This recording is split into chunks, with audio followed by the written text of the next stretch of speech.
The following program is sponsored by NARI of Central Ohio. NARI is the local chapter of the National Association of the Remodeling Industry, a not-for-profit trade group dedicated to setting the highest standards for home remodeling. NARI members stay up to date through professional certifications, continuing education, and adhere to a strict code of ethics. If you're looking for certified, reliable remodeling pros who are committed to doing your job right, check out the NARI membership directory or see their award gallery today. Start your remodeling journey at trustnari.org.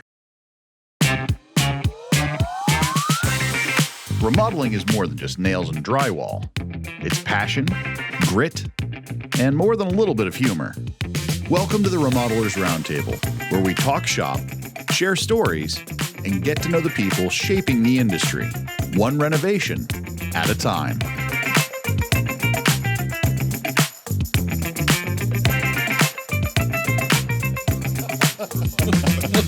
Are you a hunter, though? Yes. Awesome. I've done none this year because of my retina. I haven't been able to see much. So he's a cyborg now. Yeah. I was gonna say, how many surgeries are you clocking at this point?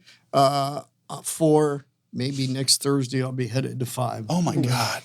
It's just been frustrating. And wow. I can imagine. Yeah. Life deals you rough things. So yeah. But no, I make the best of it. Yeah. Now, when you shoot, are you right-eye dominant or are you? I was left-eye dominant, which is crazy for a right-hander. Yeah. But now I've had to rely on the right eye. I'm no longer left eye, so it's kind of, how do I do this now? Is there a bend in your gun? Yeah. It takes a right turn. You just have to put spin by swinging the gun as you're shooting. What movie was that? That was Wanted. Yeah, I think you're right. I think it was Wanted. Yeah. Class movie. Very class movie. Great. So. I wonder you always use a shotgun. More pattern. Spread. Harder to miss with one of those. Yeah, sure. Even I know that. That's right. So, hey, welcome to the Remodelers Roundtable, a NARI podcast. I am TV's Ben Edenthal, and sitting with me today is not all of the board of NARI, but quite a chunk of the board of NARI. That's probably not the most nice way to describe it, but yes. It's definitely not the most. I don't want to say anything. You're the host, but. We have Greg Reis, the president of NARI. We have Dan Street, who's been with NARI for, 10 years now. 10 years? 8 years. I was going to say, it's been a long time for sure. Yeah. And Tim, who has been on the board for, how long, Tim? 1 week. 1 week. So 7 minutes. 1 week. So we've got a very good breadth of experience here with the NARI thing. So we were chatting before we started recording. You guys are all into fishing and everything too, right? Mm-hmm. Yeah. We've been known to lose some flies out there on the streams. Yeah. Sure. Yeah. Well, that's how you do it right, as far as I make sure that the trout stay fed. Yeah. You guys go a lot, or we try to. Have you gone together? I guess. Oh yeah, quite a few times. Probably I don't know, twice a year. Yeah, we go 2 to 3. 2 to 3. Go fly fishing. Certainly, obviously, would love to go more, but trying to coordinate 4 schedules and all nearly that stuff. impossible. So, yeah. Adults and running businesses. Our 4th amigo's not here, who takes over the national presidency. Yeah. For NARI in the spring. Oh yeah. Aaron Entfinger. So usually the 4 of us go. Okay. So. Well, I've got Bailey on a little bit later. Oh, good. So good. I'm excited about that one. Yeah. So that's cool. So so fly fishing, is that kind of the main way we do the fishing thing? Yeah. So I belong, the only way. I belong to It's not, though. I know that. I'm not that new to it. So. There's a private trout club up north, up near Port Clinton, that I'm a member of. Oh, cool. And we were at a meeting 2 or 3 years ago. We all got talking, realized we all like it. I said, if you guys want to go, we'll go out and take a look. And took you guys, and we took Aaron Enfinger with us, and then the wives came up, and then the 8 of us would go. Is it 8? Yeah. Yeah. Twice a year, and we've done a couple guys onlys, and they have cabins on the property you could stay and all that. So that's great. It's nice. Once you park the car Friday, you don't need your car till Sunday, really. Yeah. That's awesome. And you fly fish as many hours as you want. Really, you can fly it. You can do it at night if you wanted to. Yeah. And we just go out and freeze ourselves. And this is a dumb question. Can you actually fly fish at night? Would that actually work? Yes. The fish? Well, I've done it. Yeah, really? You can. Yeah. It gets tricky Are there because legal ramifications? No. I didn't know. No, none at all. And in fact, because it's a private club, even some of the ODNR stuff doesn't apply. But no, you could do it at night. It's trickier because it's dark. And, where normally, with the fly fishing, you at least see what you're trying to catch. Sure. At night, it gets a little dicey because you don't know if anything's there. But no, I've done it. I haven't done it recently, but Or well, for that. well, no, same result as today. So We'll talk about quality. outdoor light doesn't matter. Let's talk. No, we go fishing. Let's end the conversation right That's there. why it's not called catching. Right. Right. What was our biggest catch the last time we went up? We don't need to talk about your biggest fish ever. The one that I love the Dan. humble brag. Yeah. Oh, man, who caught that giant fish, guys? Who was that? Was that me? Oh, yeah, one eye. Sure, yeah. That's right. I could tell you about Dan trying to net it 3 or 4 times. That's probably the under. Yeah, there was a few. 6. Yeah, I was probably. trying to be polite. That's fair. And he Bad finally. aim, or were there? No, this fish had what we would call shoulders on him. And I netted him once laying on my belly to try to reach in to get him. And he almost pulled me back in the water. Holy cow. Yeah, he had some breadth to him. Yeah, he did. Yeah, he was full of some anger for sure. He was not with the He's program. working through No. some things. Yeah, he definitely good. didn't read the Yeah. script, that's for sure. At that point, I just wanted to quit. Did you actually land him, though? Oh, yeah, Yeah. Dan finally Yeah. did. Yeah, we got some cool pictures. He was a big boy. That's for Send me sure. those pictures. We'll put them up on the screen so Okay. we can show what the actual fish look like. Yeah. Okay. I deleted them as soon as I got them. All evidence gone. We could talk fish? We could talk about Maureen, Tim's Yeah. better half, who loves This never to, really happened. she loves to fly fish. Oh, yeah, she does. We won't talk about how well she fishes either. She's done better than me. This is Yeah. your wife? Oh. Yeah, Yeah, she's she's funny because she absolutely loves. Like when we go out in the morning, I don't see her until the end of the day. Wow. And it's interesting because like when we take couples, I always have to explain it because I don't want the new wife to think my wife's going to sit there and read with you. Like, oh no, 'Cause She's fishing. She's too busy out fishing us. Yeah. So it's Now, did she fish before you two met? no. No. I grew up fishing. Obviously, I grew up in the Poconos, and I grew up on trout fishing, but not fly. Okay. Not fly fishing. And then we got out here, and she ran into an old girlfriend from college, and blah blah blah. And that girl said, "Yeah, we were just up at our trout club." And my wife, what's that all about? And she's telling my wife, and my wife says, "Oh my God, my grandfather belonged to that club." Yeah. And yes, and then next thing you know, we're members, and then I got these guys going, and we go up 2-3 times a year. Kids have no use for it, which is good. We don't have to worry about them. Yep. They have no use for it at all. At all. It was hard for me when I was younger because it was like kind of that, like I have attention deficit disorder big time. So it's like sitting there for a long period of time, which because when you're not good at fishing, you sit there for a really long period of time and nothing happens.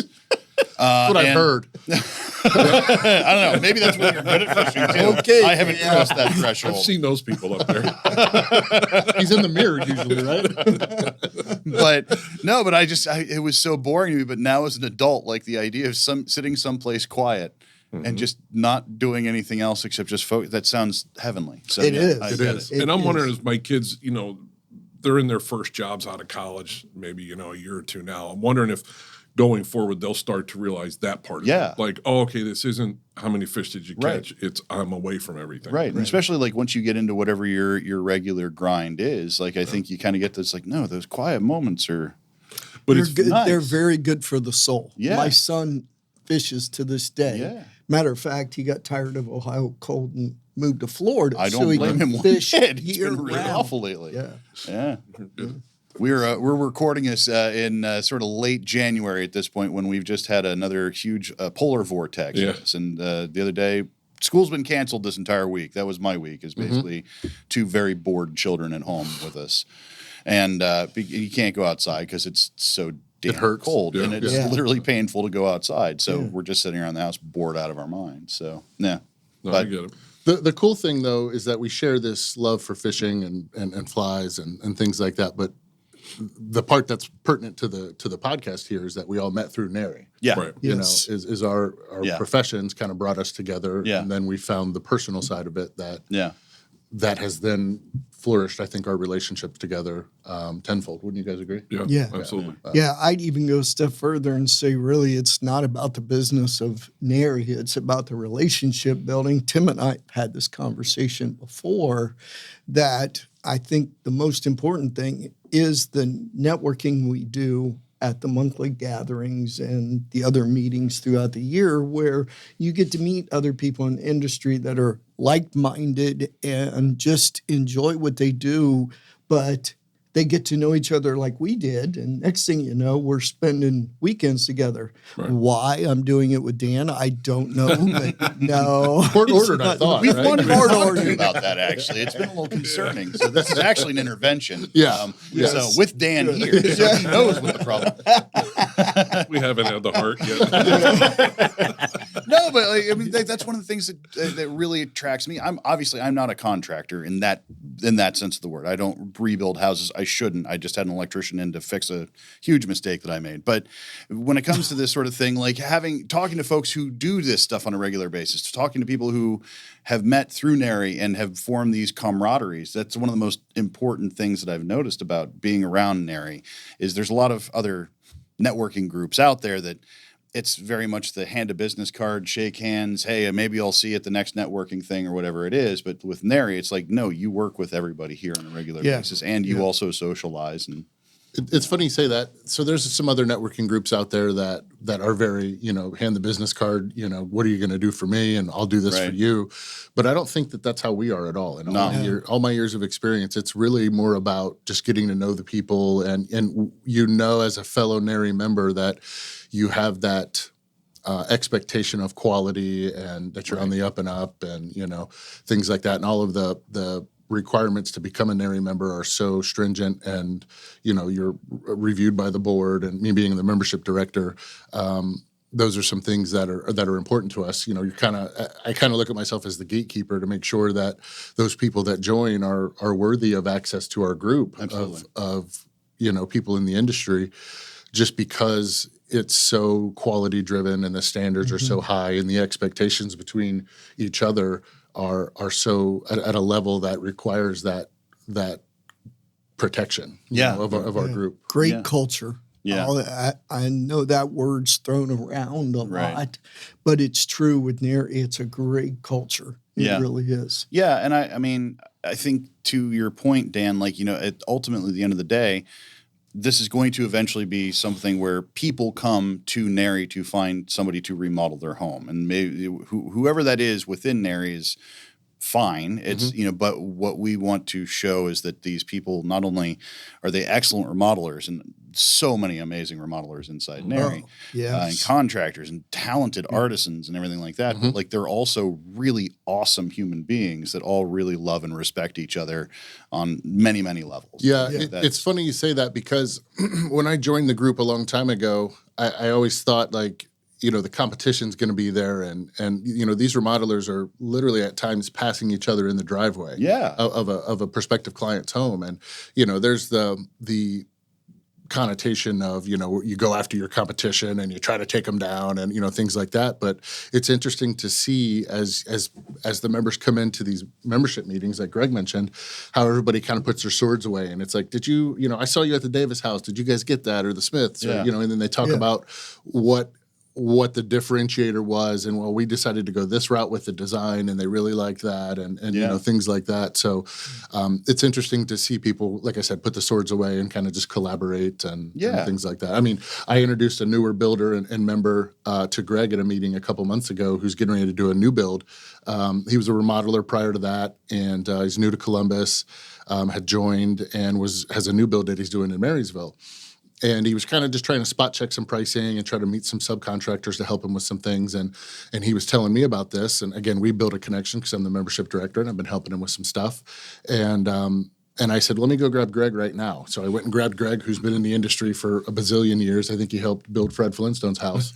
Noah and the Ark. Noah and the Ark. Okay, sorry. I helped gather backhanded the wood. couple. Very That's nice. right. Yeah. And Backhanded compliment. Noah's was tough because there was no blueprint. So he just kind of built it on site. Well, there was some directions. The blueprint guy. He made the blueprint. We drew in the sand. Let's get that straight.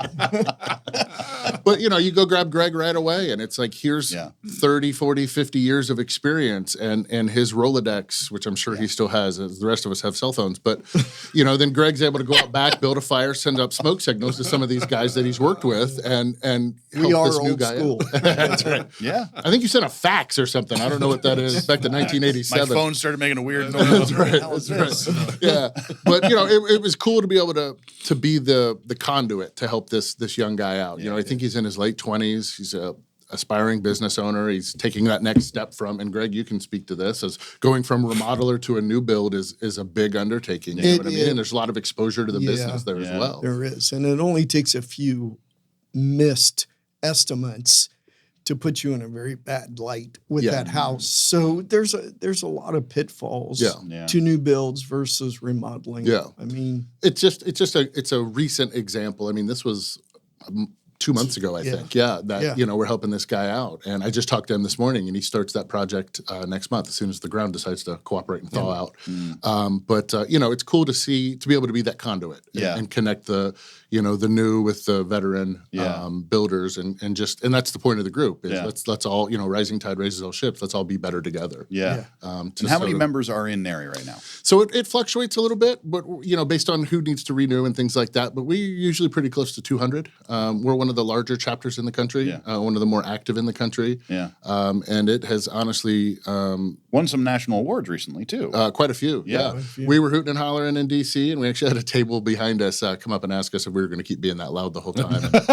And me being yes, in fact, we are. Me being the guy, the guy that I keep winning. And I said that seems to be the plan. That's what I told the guy. He didn't look real thrilled about it. But, you'll have that. Ohio State fan. When he walked away, I kind of mumbled to our table that if you were just better, you would win the awards and could be as loud as you wanted, and then we'd be quiet. But that didn't seem to be how it played out that night for him. So, and as you mentioned, your fourth, Aaron Enfinger, is going to be the national board president. That's year, correct. Which is incredible. Yes. I mean, it is. That's what an honor. That's really cool. So. And it's well deserved. Aaron works for the Cleary company. He's the chief operating officer there, and that guy works real hard. He's a real artisan that you mentioned earlier. The work that they do there, and Cleary has been a great member of ours for forever. And they are a top-notch company. Yes, they are. They really are. Yep. Very cool. So as far as getting in new members, that sort of thing, like what would you say the most important thing for a new member to know about NARI is? Pam our executive director likes to say, we're thick as thieves and we love to do business together. So, you know, it's multifaceted, right, to be a member. It immediately, you garner respect and reputation. You know, you can kind of ride the coattails of other members of the group because you're on the level with them. You know, you're on the same level. You have the same access to training, certifications, networking, bouncing ideas off of each other, like I mentioned earlier with Greg and the newer builder. And it just makes everybody better, you know. The other opportunity, like I just mentioned, is the education piece there. You know, NARI is the leading industry networking group for remodelers. So we've got some standard certification classes that you teach a couple of, right? Yes. And it just really, again, it makes sure that the quality is there. The quality is there. The safety is there, of course, for the homeowner's sake. And they know that they're getting a quality product. At a reasonable price. That's great. Standard building processes. We're following all the codes. Management and ethics. It's all involved in those classes. And there's a lot to, you know, when we're doing the vetting process prior to them being accepted, with ensuring that they have the proper insurance and, you know, workers' comp and all that stuff that's super important if you're going to be working inside somebody's home as well. And then, of course, the reputation side of it as well. If it's somebody that, you know, is kind of done not ethical things like Greg mentioned a minute ago in the past. I thought you were saying like Greg. No. That Greg mentioned. No, not Greg. Not Greg. The unethical things Greg did? Well, maybe fly fishing. He's been around a long time, so semantics. You know, but you know, we want to make sure again that we're protecting our members and that if we're not doing things up to standard before that's something we're going to sit and have a conversation with. It's kind of a soft background check before they're accepted. Yep. You know, and fortunately for us, we've got quite a few people that have been around for a real long time. And we're a very tight-knit community. So, you know, if you worked somewhere else and then you go out on your own, that's great. You want to hang your own sign and just hopefully you've done the right thing throughout the years and you haven't built a bad reputation for yourself or the company you worked for before type thing. I think like anything, if you're doing it unethically or not right, it will come out. It will be found out. And the people that go to the meetings that I've seen in that, you don't want that out there. No. It's a hard thing to shake. And say, no, you know, I made a mistake. I'm doing it right now. It's a tough thing to shake. It is for sure. Out there. Because the word gets out, you know, neighbor tells neighbor, oh, that guy did my house, don't call him. And that's it. So. Well, and I think that's why NARI is important. If you're fresh starting out, it's a great place to get your feet wet if you're looking for an organization, because you do have this, it's kind of a non-compete, swords drawn type of organization where you can go and talk about issues, problems you're having, and people, they'll help you with those discoveries and how to move forward and do those things. It's a great place to get started. Because how many mistakes are you going to make that somebody else has definitely made who's been in NARI and who can talk you through whatever that mistake is? And if it is a mistake, how do you fix it and how do you make it right? And I think what you said, talk you through it, is the key. They don't go, oh, geez, that stinks for you, and then walk away. They'll say, well, gee, bummer, man. Tell me about it, or geez, with that problem, you should talk to this guy over here. Let me get him. And I've get seen information. I've seen members bring blueprints, an iPad with pictures on it, and they're sitting there breaking it down with other members that, you get 3 or 4 people around. Yeah. You've got very quickly 100 years of remodeling experience or design experience there huddled around a high top table just looking at pictures, and I would do this and that, or have you tried this or thought about that? It's just that kind of environment. Like Greg said, it's very collaborative and swords are put away and everybody's just there to help everybody at that point. Well, whether it's a job that I lost and another remodeler has, you know what I mean? It doesn't matter at that point. It's like, let's I hear that happens often. No. Maybe for Tim, but not for me. My biggest competition is a NARI member. Yeah. And I see her all the time. We ask, how's it going? Did you bid on this one? And don't work with those guys. Did you provide a list? Of who to not work with? No, but fair or not, we talk about who the bad ones are out there to not get bogged down doing business with, because there is such a thing as bad business that even if you win it, the amount of time you're going to have to spend on that. Yep. And so we share. Oh, 100%. I did a job with them once. I don't do that again. As much as, hey, you should look at this. It's how not to get burned too. The dreaded no-fly list. Yeah, for sure. For sure. One other thing, Ben, if you don't mind. We mentioned ethics earlier, and we self-police. The board has an ethics committee. We have an ethics chairperson. And when somebody steps out of line or, goes against what NARI believes, we investigate that and we collect all the information. The ethics committee does their investigation and we police ourselves. Unfortunately, that happens once in a blue moon. I think we've had one in the last 10 or 15 years. That was dealt with accordingly because, again, we protect our members. We want to make sure everybody's on the level. And if you decide to do something that's against our rules and our beliefs, then we're going to self-police that. And then to your point, that name gets out there. And I've talked to people in the last week, 3 or 4 people who will mention an ethics violation company. And it's like, oh, did you hear that this happened? And blah, blah, blah. And I'm like, I was a part of that. You know what I mean? So we've got a confidentiality on the board. So we kind of play it dumb and be political about it. But the point I'm trying to make is that we police ourselves and NARI members expect to deal on a higher level and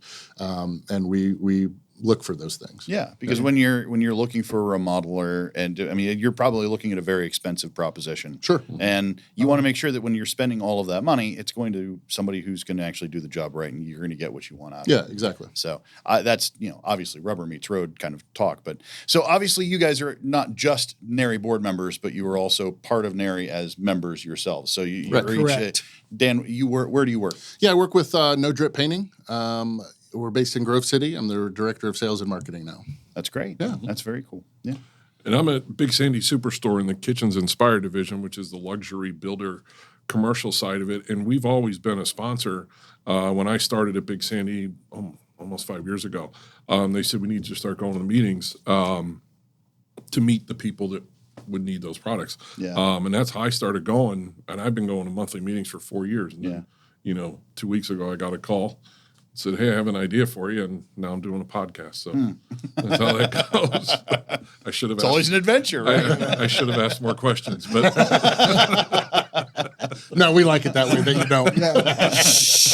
Don't say anything. But it was great for me being new. I had never been involved in appliances. My wife buys that stuff. I don't get involved in that. But then to go and see all the people, and then go, what really surprised me was some of the people. The jobs that they have, I was thinking that's a job. Like you get paid to do just that. Some of the designer people, the things that they do. Yeah. But then to see everybody in the industry and go, this is everybody that I would deal with.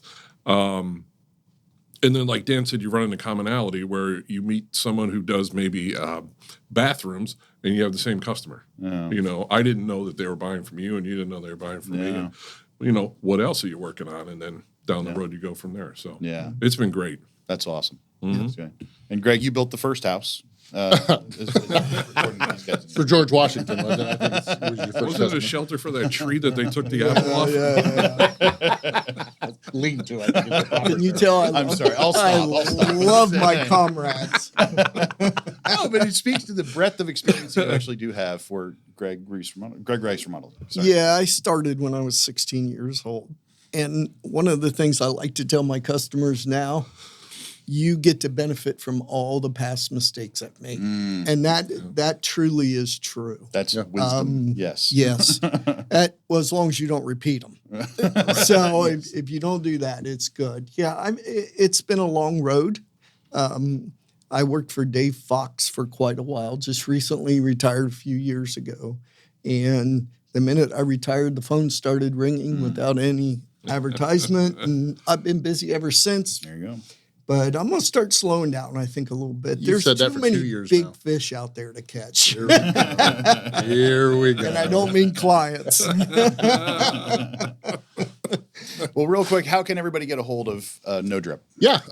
Feel free to reach out to me. My direct number is 614-378-4042. Feel free to give me a call anytime you want. Excellent. Except after 2 a.m. With Big Sandy, certainly you can look at the website, BigSandySuperstore.com, and get some ideas, but you can call me directly at 614-204-2821, and we can bring you in. I could have an account manager meet with you, go over your needs, show you what your options are, and, no pressure. Come in and get what you need. Greg? You can call me if you want to.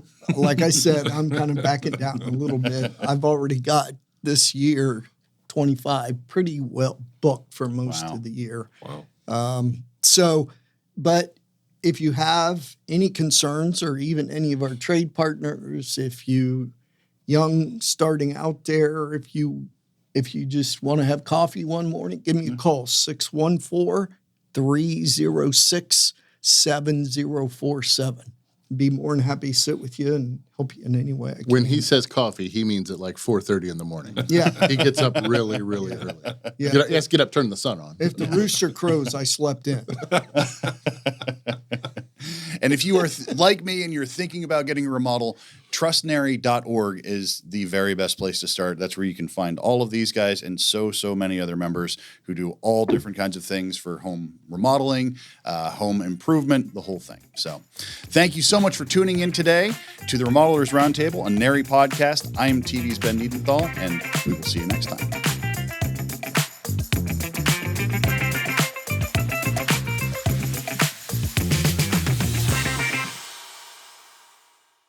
Boxland Media. Think big.